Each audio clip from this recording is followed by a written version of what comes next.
Pasca perayaan Tahun Baru Imlek yang berlangsung meriah, Kelenteng Dewi Kwan Im 10 Ulu Palembang mulai melakukan kegiatan bersih-bersih area ibadah. Seperti liputan kami berikut ini.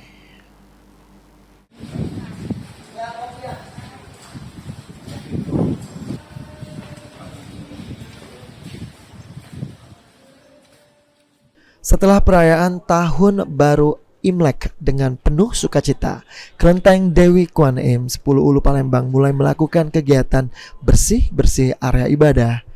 Dari pantauan tim PAL TV di lokasi, sejumlah pengurus tampak bergotong royong membersihkan area ibadah serta penurunan lampion yang menghiasi kelenteng selama perayaan.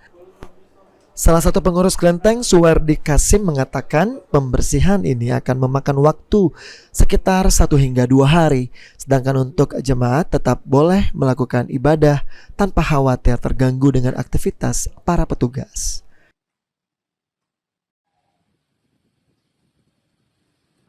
Hari ini kita sudah sebagian seperti lampu lampion 550 biji itu semua udah turunin hari ini, dan pembersihan kita juga dibersihin semua. Untuk umat-umat yang masih beribadat masih ada nggak Pak? Umat-umat masih ada berguyur-guyur datang semayang. Lutfi, PAL TV.